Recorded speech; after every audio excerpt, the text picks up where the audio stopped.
Krishna. Good morning. કેમ છો બધા? મજામાં? તમે મજામાં જશો? અમે પણ મજામાં છીએ. મળી લે મારા હસબન્ડને. અમે મજામાં છીએ, અમે સ્વસ્થ છીએ, મસ્ત છીએ અને વ્યસ્ત છીએ.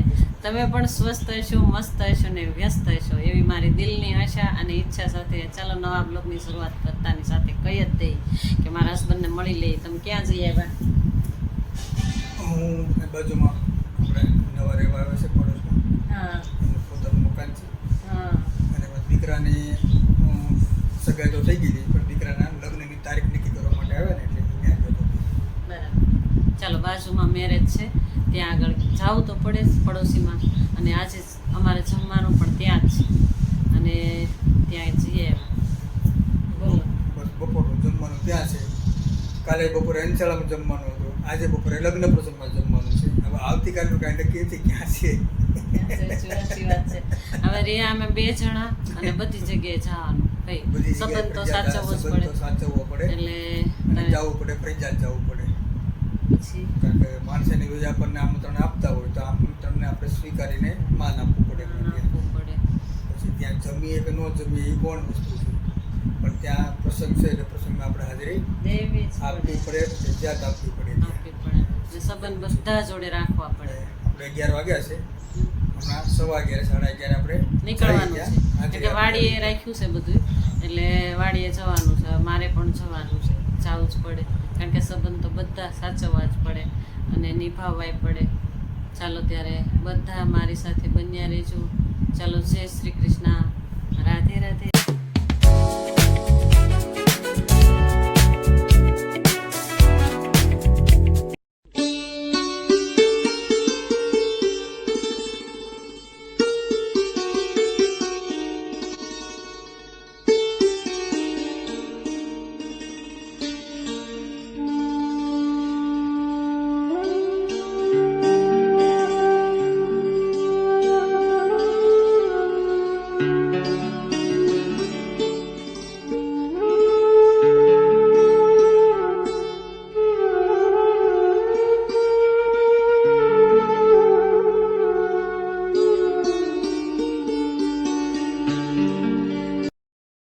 જીવન જીવવાની રુચિ ક્યારેય ખતમ ન થાય. જીવનમાં આ પડાવ જ એવો છે. આપણા જીવનનો આ પડાવ જ એવો છે. આ સમય જ એવો છે. ઉંમર ભલે ગમે એટલી હોય પણ આપણા માટે ખુદના માટે ટાઈમ કાઢવો જ જોઈએ. અને ખુદના માટે ટાઈમ ના કાઢીએ તો તો જીવનનો આ ઉંમરનો જ પડાવ છે. જો આ ઉંમરના પડાવમાં આપણા માટે આપણે ખુદને જોવું પડે અને ટાઈમ કાઢવો પડે. અને જોઈ શકો છો તમે કે આજે તો મારા હસબન્ડ પણ લાગી જ ગયા એક્સરસાઇઝ. ઘણી વાર કરતા હોય છે પણ મેં તમને બતાવ્યું ન હોય. પણ આજે તો એવો અનોખો સમય એવું જ વિચાર્યું કે ચાલો આજે તો આપણે બંને જણા સરસ રીતે એક્સરસાઇઝ, હું જેમ કરું ને એમ તમે પણ કરો. કારણ કે ઘણી વાર અમે વિચારતા હોઈએ કે ભાઈ આ ઉંમરનો આપણો આ પડાવ છે, જિંદગીમાં દુઃખય આવશે ને સુખય આવશે. જો જિંદગીમાં અમારા માટે તો આ સમય તો દુઃખ જ છે જિંદગીમાં. કારણ કે દીકરો વયો ગયો. જો મારો દીકરો હતો ને ત્યારે આમને બંને જણાને એમ જ કીધા રાખતો કે પપ્પા મમ્મી તમે આવી રીતે એક્સરસાઇઝ કરો અને તમે ઘણું એવું જો સરસ મજાની એક્સરસાઇઝ એ શીખવાડ્યા જ રાખતો. પણ અમે ક્યારેય ન કરી. કરતા હતા પણ એમ થતું કે ત્યારે એવો સમય હતો ને કે એમ આળસ જ થાય. એમ થાય કે ચાલો આળસ થાય છે ભાઈ, મને તો આળસ થાય છે. કારણ કે શરીરમાં દુખાવા અમુક હોય. અને હવે જો જેમ જેમ દિવસ જાય છે ને એમ મારો દીકરો અમને યાદ આવતો જાય. એટલે જ્યારે એક્સરસાઇઝ કરીએ ને આ બધી એક્સરસાઇઝમાં દીકરાએ જ શીખવાડી હોય. મને ઘણી વાર એમ શીખવાડતો જ હોય છે. જોકે અમે રામદેવજી બાબાને જોતા જ હોઈએ છીએ, રોજે રોજ રામદેવજી બાબાને જોઈએ છે. પણ જો હું ઘણી વાર કહેતી હોઉં ને કે હેલ્થની પાઠશાળામાં પણ જોઈન્ટ છું, તે લોકો પણ એક્સરસાઇઝ કરાવતા હોય છે. પણ જો જ્યારે આ એપ્રિલ મહિનો આવે ને ત્યારે મારા દીકરાનું અમને ખૂબ જ યાદ આવે. કેમ કે મારો દીકરો આ સમયે જ એણે શરીર છોડ્યું હતું. એટલે તમે જોઈ શકો છો, જો મારા દીકરાને અત્યારે મારો દીકરો અમને જોતો હશે ને તોય પણ એ ખુશ થશે. એમ થશે કે કારણ કે મમ્મી પપ્પા તમે જો એક્સરસાઇઝ કરતા રહ્યો, જીમ જીમમાં જાઓ, તમને કે થાઇરોઇડ આવી ગયું છે તમારા જીવનમાં તો તમે એક્સરસાઇઝ અનુલોમ વિલોમ ભ્રામરી તો ખાસ જ કરો એમ. કપાલભાતિ, અનુલોમ વિલોમ અને ભામરી એ તો મને ખાસ કરવાનું કે, અને ઓમકારા તમે જોર જોરથી બોલો. તમને એક થાઇરોઇડ છે એટલે ગાંઠ ન થાય, તમારા ગ્રંથિમાં ગાંઠ ન બેસે. જો આવી રીતે અમને સલાહ દીધા જ રાખતો, પણ અમે કરતા, પણ એ સમય જ એવો હતો. અને અત્યારે અમે ખૂબ યાદ કરીને, હું તો ખૂબ યાદ કરીને એની એક્સરસાઇઝ કરતી હોઉં, કેમકે ખૂબ મને યાદ આવે મારો દીકરો જીમમાં. તો ક્યારેક તમને હું કન્ટેન્ટ બતાવીશ મારા દીકરાનું, જો એક્સરસાઇઝ એ કરતો હોય જીમમાં ને, એ તમને હું ક્યારેક કન્ટેન્ટ બતાવવાની કોશિશ પણ કરીશ. જો આ ઉંમરનો પડાવ એવો છે કે જિંદગી તો જીવવી જ પડે ને, કારણ કે પાછલા હોય એના માટે આપણે જીવવું જ પડે. જો અત્યારે તો અમે ખુશ અને દુઃખ અંદરથી, મોઢે ખુશી અને અંદરનું દુઃખ પણ અમે સહન કરીએ જ છીએ. તો તમને કોઈ પણ મારા આ વિડીયોના માધ્યમથી જોતા હોય તો, જો કોઈ તમે નવા હોય ને તો સબસ્ક્રાઈબ કરીને જ જાજો ભાઈ મારા દીકરા વતી, બરાબર ને. કારણ કે આ એપ્રિલ મહિનો મારા દીકરાનો જ, કે 24 એપ્રિલે મારા દીકરાએ શરીર છોડ્યું છે. એટલે માટે હું તમને બધાને યુટ્યુબના માધ્યમથી કહું છું કે આ એક્સરસાઇઝ અમે ખુશી જ કરીએ છીએ, પણ અંદર એટલી યાદ આવે છે દીકરાની કે અમે કહી ના શકીએ. ચાલો, ઘણું એવું દુઃખ તો થાય, અને સાથે સાથે ખુશ પણ રહેવાની કોશિશ કરીએ જ છીએ અમે. અંદર તૂટેલા અને બહાર ખુશ રહેવાની કોશિશ કરવા લાગ્યા અમે, અને હવે અમે જીવવા લાગ્યા. કારણ કે જીવવું પડે, પાછળના વ્યક્તિનું પણ જોવું પડે. ચાલો, બીજી વાર ત્રીજી વાર એકનો એક શબ્દ મારે બોલાઈ જાય છે તો તમે એડજસ્ટ કરી લેજો. જો મારાથી કંઈ પણ વોઇસમાં કે કંઈ પણ ભૂલ થતી હોય તો મને તમે કમેન્ટમાં પણ કહી શકો છો. અને જો ગમે ત્યારે તમે મને એમ કે કમેન્ટમાં કાંઈ પણ કહેશો ને તો મને કંઈ જ દુઃખ નહીં લાગે, બરાબર. તો આ મારો અનોખો દિવસ ક્યારેક અલગ જ હું બતાવવાની કોશિશ કરતી જ રહીશ. કારણ કે રોજ હું જોતી હોઉં ને કે ભાઈ મારા જો અગાસી વાળી નાખી, અગાસી ઉપર વોકિંગ કરી લીધું, અને રોજ રૂટિન બતાવતી જ હોઉં છું. અને ક્યાંક જવાનું હોય ત્યારે હું અનોખું બતાવીશ. કારણ કે આજે અમારે બહાર જવાનું છે. જો આજે નાસ્તો બાસ્તો અમે સ્કીપ કરી નાખ્યો છે. ક્યારેક ચા બનાવી હોય, મારા હસબન્ડ ચા થોડીક ઈચ્છા થાય ને તો ચા બનાવી નાખે, તો ચા એ પી અને નાસ્તો સ્કીપ કરી નાખીએ. ક્યારેક એમ થાય કે ઈચ્છા થઈ છે, ભૂખ લાગી છે, તો જ અમે નાસ્તો ચા ભાખરી અથવા બટેટા પૌવા અથવા કંઈ પણ બીજું બનાવીએ. પણ જો આજે ચા જ બનાવી હતી, મારા હસબન્ડે એને ચા પીવી હતી એટલા માટે. ચાલો, હવે રૂટિન જોઈએ ભાઈ. ઝાપટ ઝૂપટ, કચરા પોતા, ભલે બહાર જવાનું હોય છતાં પણ આ બધું કરવું જ પડે. અને આપણે ગૃહિણીનું આ કામ જ એ છે કે બહાર જઈએ છતાં પણ આપણે સાફ સફાઈ કરીને જ જઈએ.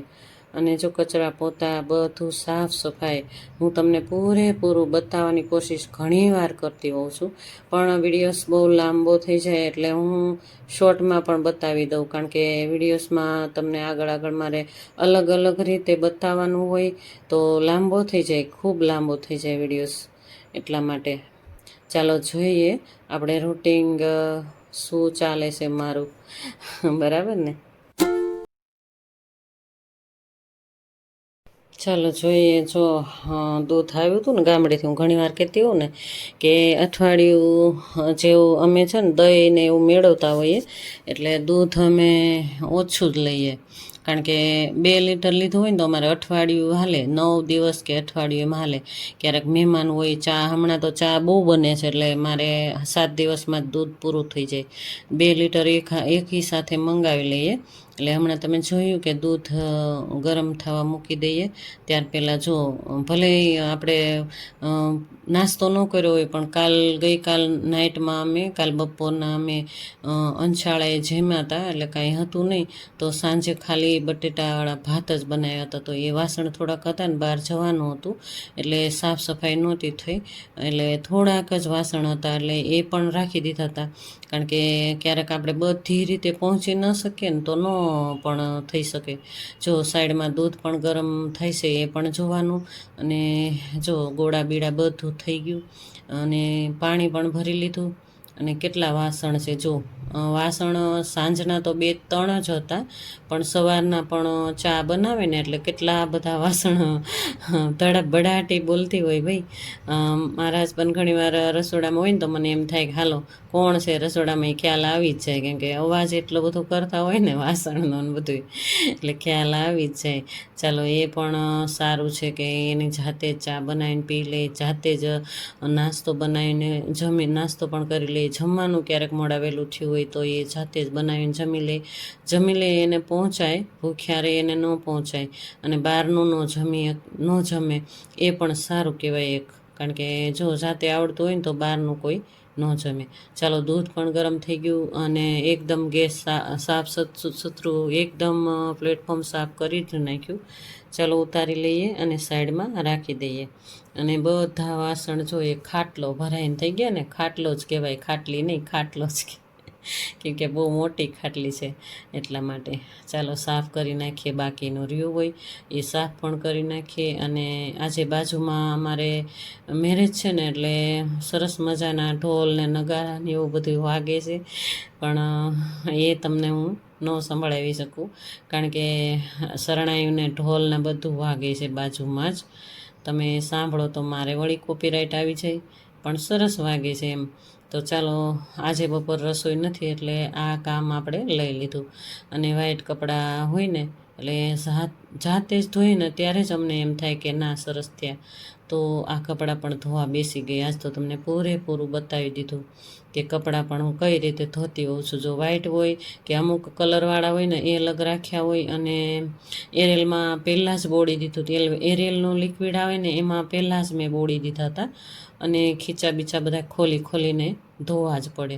એટલે ધોતા જ હશો તમે બધા, આ રીતે જ ધોતા હશો, પણ હું તમને છતાં પણ બતાવું છું કે હું આ રીતે કપડાં પણ ધોતી હોઉં છું. ઘણીવાર કહેતી હોઉં ને કે કપડાં આજે મેં જાતે જ ધોઈ નાખ્યા, તો આ રીતે હું કપડાં પણ ધોતી હોઉં છું. જો ખાલી પસીનો જ હોય પણ છતાં પણ કેટલું બધું નીકળે મેલ, પણ કેટલું બધું ધૂળ માટી.